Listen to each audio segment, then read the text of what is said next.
They basically were just like, look at cute little Brigette Macron sitting on her mother's lap. And instantly, I promise you, I hadn't even looked into the primary source of the story. And I said, well, that's weird because Brigette looks to me like the person on the far left. The person on the lap doesn't look anything like Brigette. Whatever. Then I looked at photo 2 that they presented and I went, wait, Brigitte's quite old. This does not look like a photo that is that old. You just got a small taste of the rantings of right-wing lunatic Candace Owens, who helped to promote the conspiracy theory that the French president's wife, Brigette Macron, is transgender. And according to Candace, the evidence that Brigette presented from her childhood to prove that she's indeed cis was illegitimate because, according to Candace, let me see if I can get this right, the person who she claimed was her brother was actually her pre-transition, and then the other photo from her childhood is actually just a picture of her daughter that they made look old. Now, it turns out Brigette Macron is not trans, but even if she was, for a second, let's just entertain that. Even if she was, who cares? What exactly am I supposed to do with this information, assuming Candace Owens was able to prove it? Is this going to lower the cost of eggs, Candace?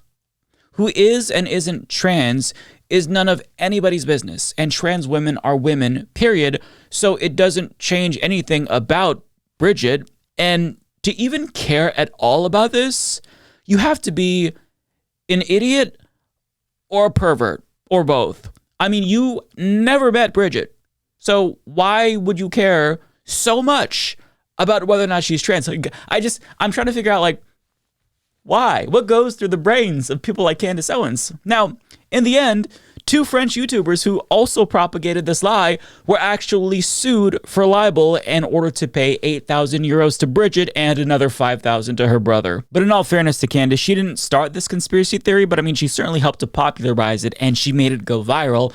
But now the tables have turned because the Transvestigator has become the Transvestigated. And I say this because fellow transphobe Ian Miles Chong tweeted a picture of Candace Owens as a child where she had a pixie haircut and was wearing flannel. And I guess that's evidence that Candace is trans now? Is that what we're claiming?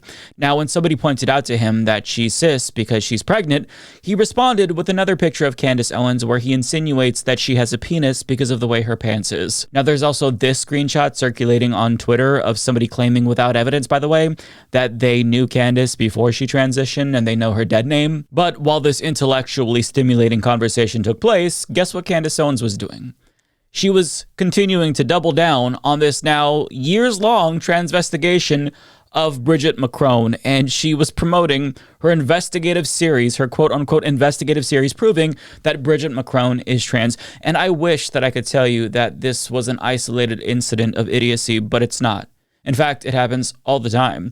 J.K. Rowling, who's publicly transvestigated multiple women and is being sued by one of them because of it, has been transvestigated herself. We've talked about it on the program before. Nancy Mace, who I think she thinks of herself as the final boss of trans people, was also the subject of online transvestigations. I talked about that too. And speaking of Nancy Mace real quick, she was attacked by a fellow transphobe in the middle of a transphobic attack that she was doing because her anti-trans argument was too woke. Let me show you what I mean. So she tweeted out a picture of her accomplishments saying, "I didn't fight like hell to become the first woman to graduate from the Citadel just for some man in a miniskirt to take away that achievement." Now, Matt Walsh, also a transphobe who actually made an anti-trans documentary, responded to that, calling her DEI and accusing her of making the same argument that trans people make, saying, "The Citadel was a male-only space forced by law to admit females in the name of diversity and inclusion. This is the exact argument trans-identifying males use to invade female spaces. Nancy Mace was literally a beneficiary of a DEI program. It's a ridiculous and tone-deaf thing to brag about in this moment." And the takeaway thus far, clearly, is that transphobes have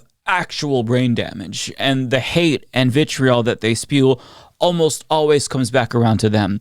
But to get back to Candace Owens for a moment, I need people to understand that the transvestigations that we're seeing aren't just used by transphobes for sensationalist purposes or for grifting. They're actually much more serious than that. Transvestigations are part of a broader plan to eliminate trans people from public life, because the goal isn't to get you to question whether or not Brigette Macron actually is trans. These types of transvestigations are priming people to think that being trans in general is something that's inherently bad. Bigots like Candace Owens deliberately foment paranoia and hysteria in order to lay the groundwork for the trans erasure that we're seeing right now by the Trump administration. It's the creation of a boogeyman by pundits like her that Republican politicians like Trump can slay. It's an attempt to manufacture consent for a future crackdown on trans rights by fostering a climate of paranoia that not only normalizes transphobia, but incentivizes it. Because think about it. In order to avoid accusations that you yourself might be trans, you might be more inclined to denounce people who are trans. Speak out against trans rights so that way nobody ever looks at you suspiciously. We saw this before with gay panic. In order to avoid being called gay, people were overtly cruel and homophobic so as to not get anyone to think that they themselves were gay. I mean, as a teenager, I was probably the most homophobic person that I know because I didn't want people to suspect me.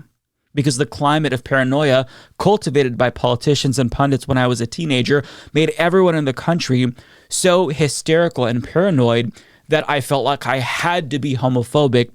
Otherwise, people would suspect that I was gay, and I was. Now, I'm not trying to make a point that, anybody who is transvestigating is secretly trans. I mean, I think that a lot of them do have insecurities about themselves, but the point is that they're cultivating this climate for a reason, right? And the same happened back during the gay panic. During the 2000s, it was so bad that politicians based entire presidential campaigns on gay rights. Sound familiar? So we're basically seeing the old playbook being used against a different group of people, and it's not new. Every single crackdown of a minority community is always preceded with a comprehensive fear-mongering campaign. Go back to the Nazis and look at the way that they talked about the people that they ultimately ended up hurting. They created a climate of fear and paranoia about the threat that Jewish people posed. They talked about how they were a danger to other people in society. And in this country, the same has been done to gay people, black people. Every minority in this country has experienced this. They create the frenzy so that way it lays the groundwork to disenfranchise this entire population in a multitude of ways. And now that the frenzy has reached an all-time high, when it comes to trans people, Trump thinks that he has the consent of the people to eliminate the purported threat from society altogether. And that is exactly what he's trying to do now. At the federal level, Trump's administration is pretending like trans people don't exist. He ordered federal employees to remove pronouns from their signatures. And also, journalist Aaron Reed points out that the acting chair of the Equal Employment Opportunity Commission is pushing for a federal trans bathroom ban in private facilities as well. Not to mention Trump's banning trans and non-binary people from the military, once again, which is blatantly discriminatory. On top of that, he's also not allowing them to change their passports to reflect their actual gender, and trans people who already submitted their passports before Trump's executive order are now stuck in a complete state of limbo, not knowing when they're going to get their passport back, and some of them are freaking out because they wanted their passport in the event they needed to apply for asylum if things got worse. In fact, activist Ari Drennan advised trans Americans to just forego mailing in their passports altogether at this time, since the State Department isn't giving any timelines as to when or if they're even going to return them.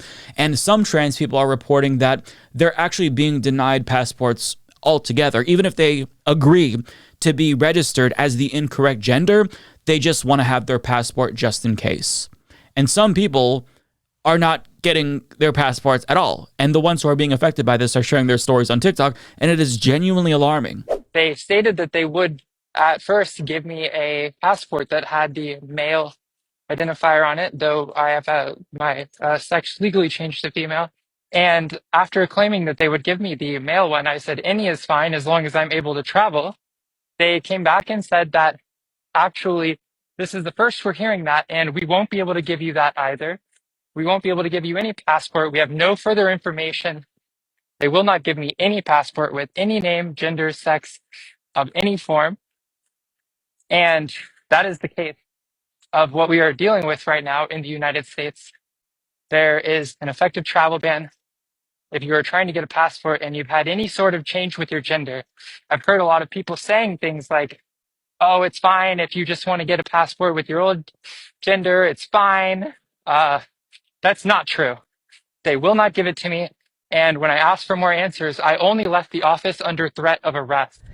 I submitted for my passport with my wife December 4th at a passport agency in person. December 15th, she received her passport in the mail. And I received an email stating that a letter would be arriving soon that provided why mine was pushed on hold. My status has never changed. I've given them the information they asked for. I've sent it twice. I went back to court and got a court order, and I mailed it off, and the tracking shows that it's been received, but they're just pretending like they don't have it. I recently submitted an application for my passport, and now I believe I won't be getting a passport because they're putting a ban on all transgender applications. And what that woman said there is accurate. Trump effectively implemented a travel ban on all trans Americans who don't already have passports. So in order to escape persecution, their best bet currently is to flee to blue states, if they're even able to, because that costs money. And on that note, I just want to point out that hundreds of thousands of trans people have already been forced to flee their homes and go to blue states, according to a study published by the Trevor Project. And the fact that this many Americans, hundreds of thousands of Americans, have been forced to flee their states, leave their homes, their jobs, their families due to persecution speaks to just how bad things have gone in this country. I mean, imagine if hundreds of thousands of Christians had to flee their states due to persecution because of what blue states were doing. Or imagine if those Christians couldn't get passports because at some point they admitted that they were Christians. I mean, this is a 5-alarm fire, and it's so weird to just go on with our days when something like this is happening in the United States of America in 2025. And on the subject of travel, the State Department ominously removed the TQI+ from their travel advisory page, and now it just says LGB, because to the Trump administration, there are no trans people. But this goes without saying, they do exist, and they will always exist, and there is no LGB without the T. Queer people today have rights because of brave trans women like Marsha P. Johnson and Sylvia Rivera. They are the godmothers of the modern-day LGBTQ+ movement, and an attack against trans and non-binary people is an attack against all queer people. But not just queer people, it's an attack against humanity itself, because trans people are human beings. They've always existed and will continue to exist, even though the Trump administration is pretending like they don't exist. But they're not going anywhere.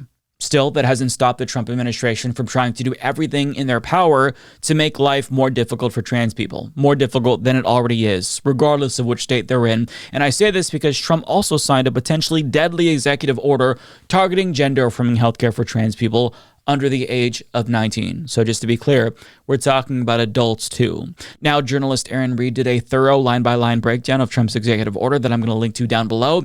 But here's the most important part of his executive order, according to her breakdown. Quote, Section 4 is a more consequential part of this executive order. It seeks to hold research and education grants hostage from major medical schools, research hospitals, and teaching hospitals, effectively coercing them into ceasing gender-affirming care for transgender youth. This would impact some of the largest hospitals in the country, many of which serve sizable transgender populations. The move echoes an earlier budget standoff in which Republicans declared trans youth care their hill we die on and nearly defunded children's hospitals simply for offering such care. Now, Trump appears to be using the same tactic to force compliance with his broader effort to eliminate gender-affirming care from minors. And she goes on to explain that the order itself is obviously illegal, and she's correct. The ACLU is in the process of suing the Trump administration to stop this as we speak, but what Trump is doing here is he's trying to test the waters to see how much he can get away with. If he's allowed to ban gender-affirming healthcare for 18-year-olds, then he could ban them for 18 plus, right? But Aaron argues that the reason why this could prove to be especially detrimental, even if it's blatantly unconstitutional, is because if hospitals in blue states where gender-affirming healthcare is still legal end up complying in advance in order to avoid the wrath of the federal government, this could lead to a de facto ban on gender-affirming healthcare in blue states. And unfortunately, that's already kind of happening. As LGBTQ Nation reports, hospitals in Virginia, Colorado, and D.C. have paused gender-affirming healthcare for trans youth. This includes Denver Health in Colorado, Virginia Commonwealth University Health, and the Children's Hospital of Richmond, as well as the Children's National Hospital in D.C. Now, the good news is that this is actually a fairly small list of hospitals, meaning that the threat to lose federal funding hasn't influenced all the other hospitals in these blue states to cave. And some hospitals have actually been openly defiant to Trump, since gender-affirming healthcare is medically necessary and life-saving. So it's good to see that. But I mean, still, even a small amount of hospitals obeying in advance is too much, because this care is crucial for trans youth.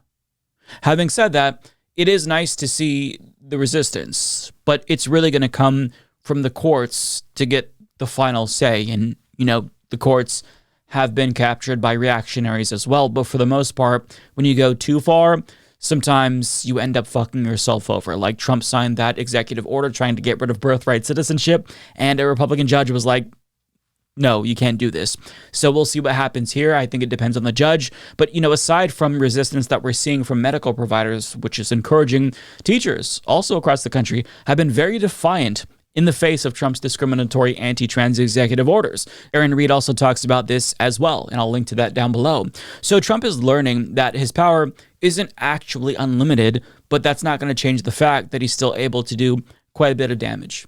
And it's important to note that Trump's attack on LGBTQ plus people isn't just limited to trans and non-binary Americans. He also banned the pride flag from federal buildings. And on top of that, he has a Supreme Court that is primed and ready to overturn Obergefell v. Hodges. In fact, Idaho Republicans passed a resolution calling on the Supreme Court to do just that, which means there's likely going to be another attack on the Respect for Marriage Act down the pipeline as well. Because in order to fully let states ban gay marriages, that has to go too. But with that being said, trans people are disproportionately the targets right now.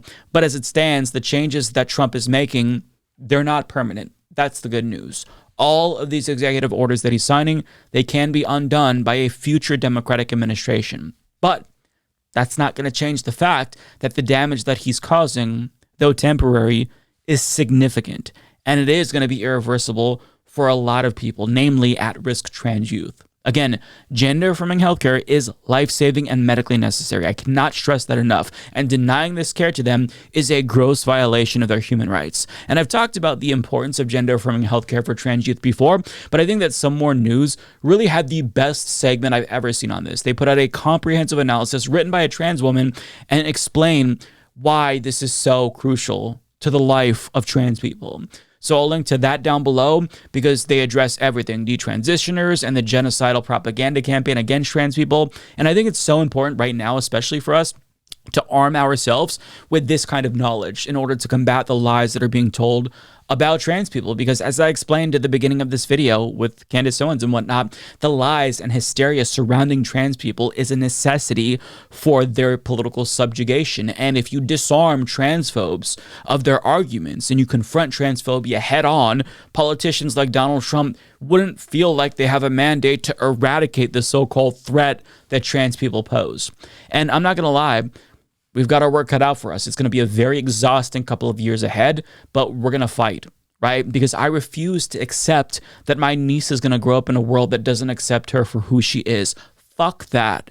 Okay, so we're either going to change the system or we're going to burn the motherfucker down entirely. Play stupid games, win stupid prizes. Play stupid games, win stupid prizes. Play stupid games, win stupid prizes. Play stupid games. F around and find out. Prizes. Play stupid games, win stupid prizes. Play stupid games, win stupid prizes. Play stupid games, win stupid prizes. Play stupid game. Pride. Trans rights are human rights. It is necessary to push trans on the kids. Pride.